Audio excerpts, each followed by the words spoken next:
But yeah, so look, here's a question for you. You're kind of like me in a lot of ways, the good ways. Yeah. In the sense that I only take that as a compliment. So yeah, it's interesting good, that. But good. Yeah. Because you kind of came off that conveyor belt of UK talent that cut their teeth at an I-Series. Yeah. One of the things we've got in common is we both worked with forgotten legend Mark Cross. Yeah. Who is? I used to do a podcast with him way back. I don't know how many episodes we recorded. Not many. Gone forever now. But he was a legend. I loved him. Miss him. And he used to do Call of Duty and CS in the UK stuff. But yeah, your first event was I-58, which is the multiplayer Insomnia events. My first one was I-28, to put it in perspective. Jesus, yeah, okay. So 30 I-Series ago. Yeah. So Jeez, that's insane. So, but I've casted I-Series finals. I've done one with Jay Atkins of Quad V. I've done one with Angel Dust, the Finnish Counter-Strike Source player. And you've done one with, I believe it was Crosby.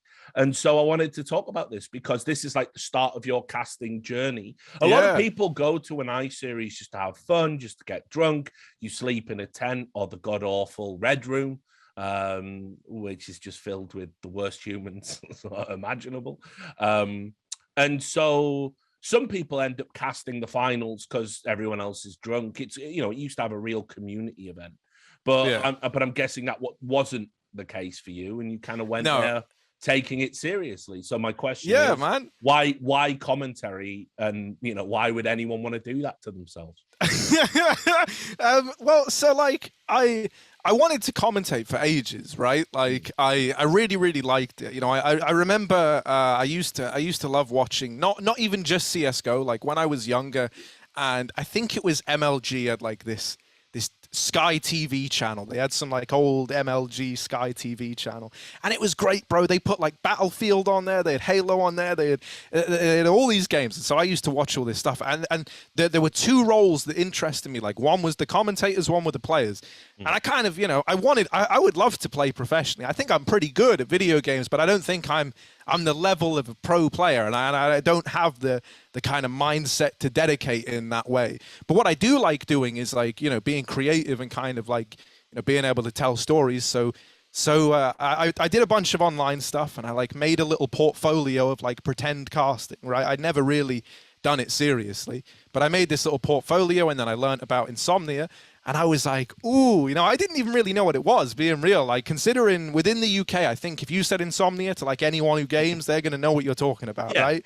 I was pretty uninformed about this whole thing. And so, I got asked to go. I shared a room with a Rocket League caster at the time, Gregan, who's a sound guy. I think he's still doing like real well for himself now. So we were both there. And then I got to meet Crossy, and the other guy I was doing it with was this dude called Brod, which is bread in Swedish, but he wasn't Swedish. He just called himself that for some reason. Great. And, like and so, Crossy was actually great. Like, so I didn't know anything about the guy, like, but he kind of explained to me how long he'd been in esports, how long he'd done like CS stuff, and, talking to me about Insomnias from eons ago and all that. And it was great because he helped put me at ease a lot. Like, I was mad nervous, even though it was just an Insomnia, which I think is how people would look at it. Like, for me, it was a big deal, mate. And, I wanted to do right by all these people that were having a great time in this fuck off, hole in the middle of Birmingham, all just playing Counter-Strike. It was sick. I loved the vibe, man. I loved everything about it. It was at the NEC, wasn't it? It was at the NEC. Yeah. So, and dude, like, even that blew my mind. Like, I'm walking through this convention hall and I'm thinking like, oh, this would be so cool if this became my job. Like, that's what I was saying to myself when I first get there. I'm like walking through. I have this little talent like pass that lets me like, go wherever I want. And oh, that was the coolest feeling, man. I was like a bullied little anxious kid back then, like I was real quiet. And so suddenly I have this pass that lets me go wherever I want. And I'm like, ooh, can't let this go to my head, but I'm going to. And so I'm like going into like the cloakrooms and stuff where you're not meant to go, just flexing my raw power that I can go anywhere. You sound like Loader. You want to be careful, mate.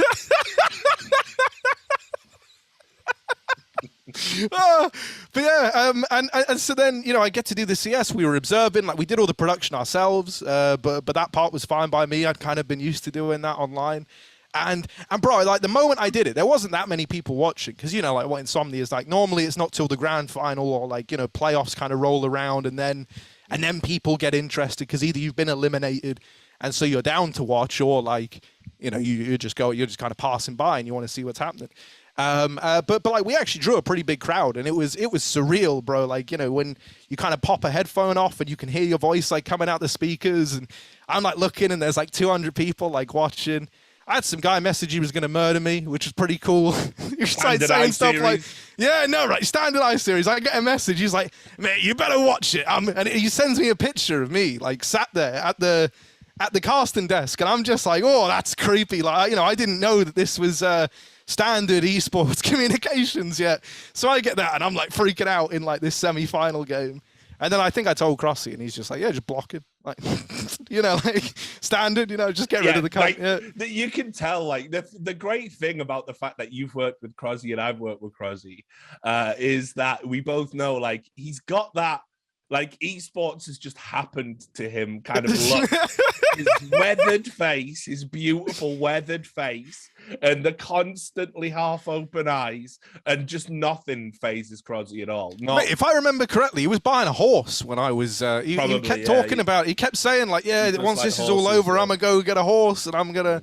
You know, and that's what he was looking forward to. And I was like, mate, you know, I'm not thinking about horses, bro. I'm living in the moment, in the I-Series moment, getting told I'm going to die by... Understand, at the very... I think Crossy was at the very first I-Series I went to. I mean, like, so he must have been in the shit longer than me.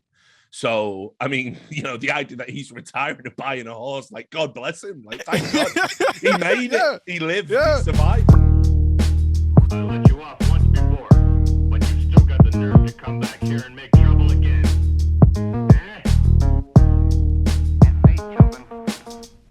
What does it all mean?